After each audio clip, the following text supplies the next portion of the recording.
জুলাই আন্দোলনে গুলিবিদ্ধ হয়ে নিহত বাংলাদেশ ইউনিভার্সিটি অব প্রফেশনালসের ছাত্র মীর মাহফুজুর রহমান মুগ্ধ ও তার যমজ ভাই মীর মাহবুবুর রহমান স্নিগ্ধকে নিয়ে পুরনো স্মৃতি রোমন্থন করেছেন বিনোদন জগতের সঙ্গীতাঙ্গনের যুবরাজ খ্যাত কণ্ঠশিল্পী আসিফ আকবর। নিজের ফেসবুক অ্যাকাউন্টে স্নিগ্ধের সঙ্গে দুটি ছবি প্রকাশ করেন এই যুবরাজ।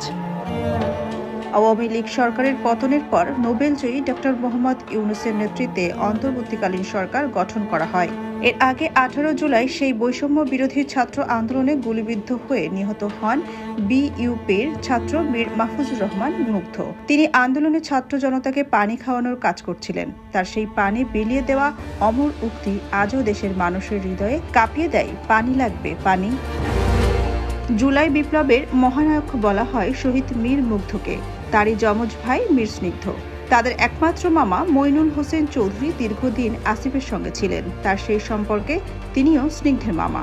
আসিফ আকবর বলেন, মইনুলের বিয়ের সময় মুগ্ধ স্নিগ্ধ ছোট ছিল। দুই ভাই তার কোলে বসে ছবিও তুলেছিল। খুঁজলে হয়তো পাওয়া যাবে বলে জানান তিনি।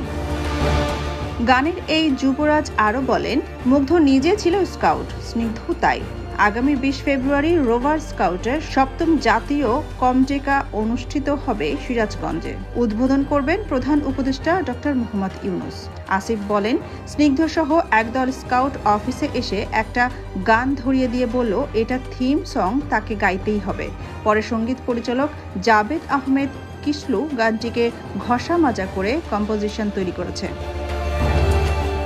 এর মধ্যে গানটি গেয়েও ফেলেছেন তিনি। তবে ইংল্যান্ড সফরের কারণে মূল অনুষ্ঠানে থাকতে পারবেন না আসিফ। তিনি বলেন, স্নিগ্ধ জুলাই বিপ্লবের ছবি দিয়ে স্কাউটের ক্যালেন্ডার গিফট করেছে। একজন এক্স স্কাউট হিসেবে আমি গর্বিত এমন কাজের অংশ হতে পেরে। স্নিগ্ধর সঙ্গে দেখা হওয়ার পর থেকে বুকের ভেতরের মোচড়টা আর বন্ধ হচ্ছে না। এক বুক কষ্ট নিয়ে যুবরাজ বলেন, শহীদ মুগ্ধর অমর উক্তি পানি লাগবে পানি বারবার আপ্লুত হয়ে যায়। তিনি বলেন, এগিয়ে যাক তরুণ প্রজন্ম, তরুণের জয়গান গাইতে সবসময় ভালো লাগে আমার, গেয়েই যাব ভালোবাসা অবিরাম। সোনিয়া খান, খবর সংযোগ।